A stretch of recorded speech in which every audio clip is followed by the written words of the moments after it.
Perkenalkan, nama saya Alfonsius Yortono Gogar dari Prodi PPN tingkat 1 kelas B. Di sini saya akan menjelaskan materi tentang genetika manusia. Genetika manusia. Kata genetika pada dasarnya merupakan kata yang diambil dari bahasa Yunani, yaitu kata genetics. Kata genetics sendiri berasal dari salah satu kata yang dalam bahasa Yunani yaitu geno, yang memiliki arti melahirkan. Jika diartikan dari arti katanya, maka genetika merupakan salah satu ilmu yang mempelajari mengenai selak-beluk lahirnya gen makhluk hidup. Jika diartikan secara lengkap, pengertian genetika adalah sebuah cabang ilmu biologi yang terfokus pada bidang pewarisan sifat yang terjadi pada masa organisme makhluk hidup, tumbuhan, hewan, dan manusia, maupun suborganisme makhluk hidup atau virus dan prion. Secara luas, genetika membahas mengenai yang pertama, struktur materi genetik meliputi gen, kromosom, DNA, RNA, plasmid, episom, dan mLN transposabel. Yang kedua, reproduksi materi genetik meliputi reproduksi sel, replikasi DNA, dan lainnya. Yang ketiga, kerja genetik meliputi ruang lingkup materi genetik, transkripsi, kode genetik, dan lainnya. Yang keempat, perubahan materi genetik meliputi mutilasi dan rekombinasi. Yang kelima, genetika dalam populasi. Yang keenam, perkayasaan materi genetik. Dasar-dasar atau pewarisan sifat. Seorang biarawan dari Australia bernama Gregor Johann Mendel menjelang akhir abad ke-19 melakukan serangkaian percobaan persilangan pada kacang erkis atau Pisum sativum. Dari percobaan yang dilakukan selama bertahun-tahun tersebut, Mendel berhasil menemukan prinsip-prinsip pewarisan sifat yang kemudian menjadi landasan utama bagi perkembangan genetika sebagai suatu cabang ilmu pengetahuan. Berkat karya ilmiahnya, Mendel diakui sebagai bapak genetika. Alasan Mendel memilih kacang erkis sebagai bahan percobaan adalah: yang pertama, memiliki pasangan sifat beda yang mencolok; yang kedua, melakukan penyerbukan sendiri; yang ketiga, mudah dilakukan penyerbukan silang; yang keempat, waktu diperlukan untuk menghasilkan keturunan cepat; yang kelima, mempunyai keturunan banyak. Ciri-ciri genetika manusia. Yang pertama itu sel. Pada tahun 1839, teori sel yang ditemukan oleh M. Schleiden dan T.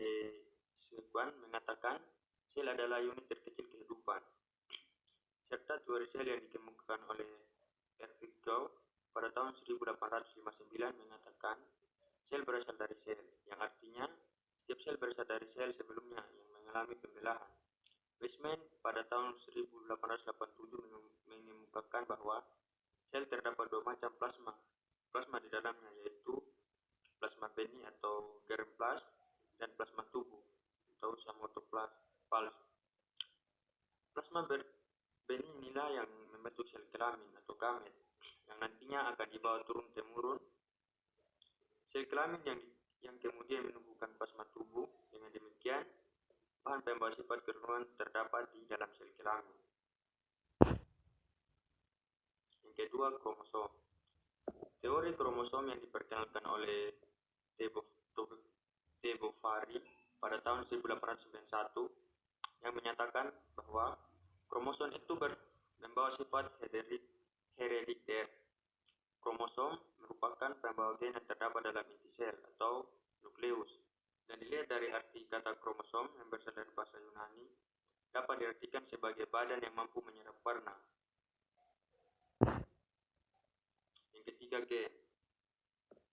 Unit terkecil yang membawa bahan sifat keturunan adalah gen. Kata gen ditemukan oleh W. Johansen pada tahun 1909 sebagai pengganti istilah determinen, faktor atau elemen yang lebih dulu dikenalkan oleh Gregor Mendel. Gen memiliki peran sebagai mengatur dan menumbuhkan berbagai jenis karakter dalam tubuh, baik karakter fisik berupa morfologi, fisiologi, dan anatomi, maupun karakter psikis seperti pemalu, penakut, pesimis, pemarah, dan sebagainya. Pada umumnya, kromosom bersifat homolog atau berpasangan, maka gen juga digambarkan pula berpasangan. Sifat autosomal. Pertama, pewarisan sifat. Tipe-tipe pewarisan sifat autosomal. Tipe pewarisan autosomal ya tipe pewarisan sifat keturunan yang ditentukan oleh gen pada autosom, sehingga dapat dijumpai pada jantan maupun betina, karena keduanya mempunyai autosom yang sama. Tata cara pewarisan genotip tipe ini adalah tipe induknya adalah bahwa satu individu mewariskan satu gen pada tiap induknya untuk berbentuk pasangan gen tersendiri. Jika induk satu memiliki dua gen yang berbeda, maka keturunan akan menerima salah satu dari kedua gen itu dengan probabilitas yang sama.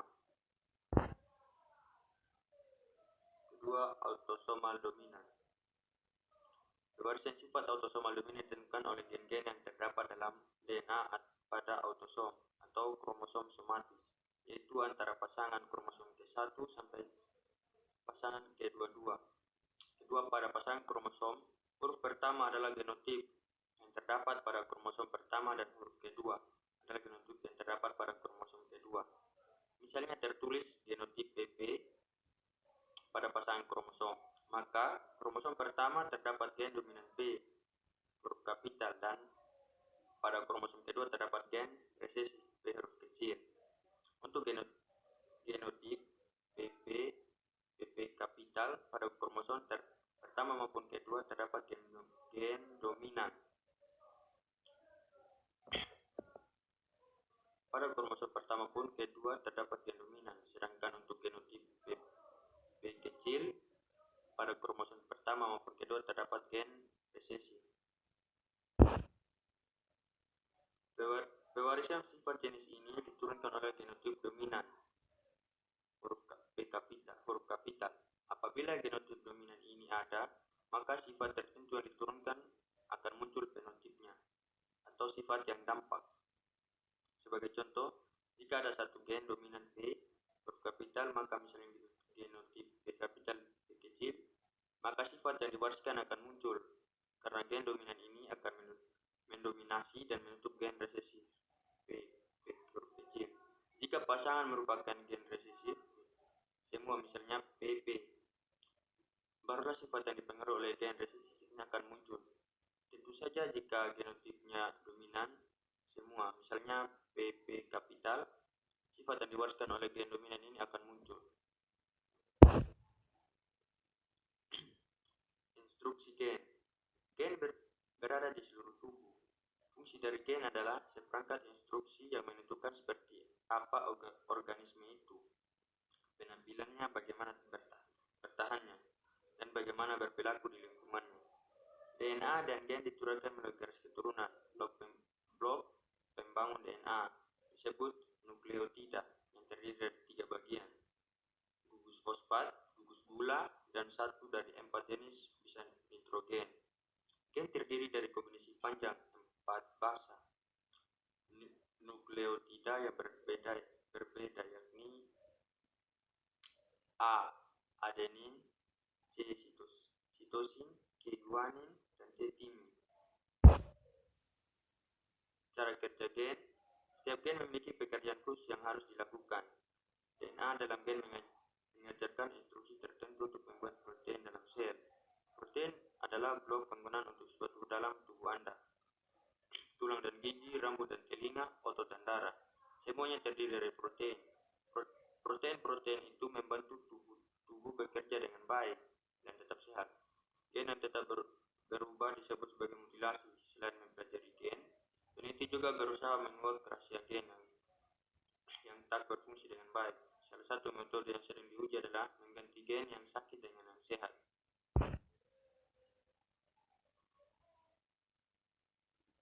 Penurunan delta 6 dominan dan reses. Pertama, dominan. Dalam genetika, dominasi adalah fenomena satu varian atau alel gen pada kromosom yang menutupi atau mengesampingkan efek varian yang berbeda dari gen yang sama pada salinan lain dari kromosom. Varian pertama disebut dominan dan resesi kedua. Keadaan memiliki dua varian berbeda dari gen yang sama pada setiap kromosom pada kromosom. Pada awalnya disebabkan oleh mutasi pada salah satu gen, baik yang baru, de novo, atau yang diturunkan.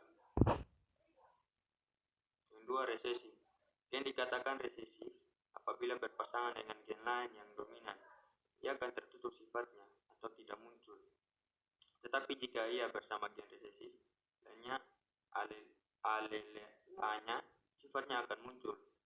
Dalam genetika, gen resesif ditulis dengan huruf kecil. Menentukan jenis kelamin. Jenis kelamin suatu organisme ditentukan oleh beberapa faktor, di antaranya faktor genetik dan faktor lingkungan.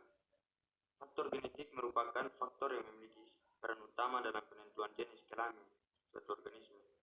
Hal ini karena faktor genetik ditentukan oleh materi genetik yang di dalam kromosom, khususnya kromosom kelamin atau gonosom. Sementara itu, faktor lingkungan yang mempengaruhi perbedaan jenis kelamin dapat berasal dari lingkungan internal sel maupun lingkungan eksternal sel. Pautan seks. Pautan seks pertama kali ditemukan oleh seorang genetikawan asal Amerika Serikat yang bernama Thomas Van Morgan. Pautan seks menyebutkan suatu sifat warisan hanya muncul pada jenis kelamin, tergantung pada di mana gen-gen itu terpaut atau terikat. Pautan seks dapat terjadi pada hampir semua organisme, termasuk manusia dan hewan. Kesimpulannya, genetika merupakan salah satu ilmu yang mempelajari mengenai seluk-beluk lahirnya gen makhluk hidup. Jika diartikan secara lengkap, pengertian genetika adalah suatu cabang ilmu biologi yang berfokus pada bidang pewarisan sifat yang terjadi pada organisme makhluk hidup atau tumbuhan, hewan, dan manusia, maupun suborganisme makhluk hidup, itu virus dan prion. Sederhananya, genetika merupakan ilmu yang mempelajari tentang gen dan berbagai macam aspek yang terkait dengannya. Ilmu genetika lahir dari setelah manusia ada. Namun, sebenarnya, secara tidak sadar manusia telah menerapkan prinsip-prinsip genetika dalam upaya memenuhi kebutuhan hidupnya. Sebagai contoh, bangsa Mesir dan Sumeria kuno telah berusaha memperbaiki kualitas tanaman gandum mereka dengan menghilangkan sifat-sifat unggul pada masing-masing jenis gandum untuk mendapatkan gandum dengan kualitas yang lebih baik. Ilmu semacam ini masih terus dipakai hingga saat ini. Selain itu, ciri-ciri genetika manusia ada beberapa seperti sel, kromosom, dan gen. Sifat autosomal ada dua. Yang pertama tipe-tipe warisan sifat autosomal, dan yang kedua autosomal dominan. Jadi baik, hanya ini yang bisa saya sampaikan dari materi genetika manusia. Selanjutnya saya akan membacakan beberapa contoh kasus. Contoh kasusnya sindrom Proteus. Sindrom Proteus memiliki nama lain, sindrom manusia gajah. Seorang yang terkena sindrom ini biasanya memiliki organ dan jaringan tubuh yang keluar dari proporsi tubuh normal. Yang terkena bisa bagian tulang, kulit, dan jaringan lainnya. Tubuh penderita ini akan membesar di beberapa bagian dan terlihat tidak seimbang. Jelas Leman Gizmodo. Tanda-tanda gangguan ini biasanya baru muncul di usia 6-18 bulan setelah lahir. Sindrom ini dialami dari 1 juta orang dan tingkat keparahannya bervariasi dari satu individu ke individu lain. Gangguan ini merupakan hasil dari mutasi gen AKT1 yang mengatur pertumbuhan sel. sel menjadi abnormal dan menyebabkan pertumbuhan berlebih. Contoh kasusnya, derita sindrom Proteus. Pria ini terus kesakitan sejak lahir. Dapat dilihat pada gambar tersebut. Meskipun baru berusia 24 tahun, Robert Smith sudah melakukan 74 operasi akibat penyakit yang dideritanya. Menurut dokter, ia memiliki kelainan langka yang disebut sindrom Proteus. Sindrom Proteus menyebabkan Robert menderita gigantisme sekaligus hidrosefalus dan epilepsi. Keluarga dan teman-teman Robert saat ini sedang giat dalam penggalangan dana untuk membeli kursi roda. Karena ia terus bertumbuh, ibunya tidak bisa meminta ia keluar karena terlalu besar dan berat. Hal ini membuat Robert jadi tertekan. Semakin lama, Robert dipaksa untuk menghabiskan waktu di rumah. Semakin tertekan dia, kata ibunya. Robert sendiri mengatakan bahwa ia sangat ingin pergi keluar rumah dengan adiknya. Robert yang lahir secara prematur di rumah sakit Queen Elizabeth, Norfolk, memang sebelumnya sudah divonis hanya hidup selama sebulan oleh dokter saat baru lahir. Dia lahir melalui operasi cesar dan dokter mengatakan ia hanya akan hidup selama sebulan. Robert diagnosis hidrosefalus dan dibawa ke rumah sakit Androbrook, Cambridge. Saat 2 tahun, ia selalu mengeluarkan cairan dari otaknya dan pada 16 tahun ia diagnosis dengan sindrom Proteus, kata ibunya. Jadi baik, mungkin hanya ini yang dapat saya sampaikan. Jika ada perkataan yang salah atau bahasa, mohon dimaafkan. Terima kasih. Shalom.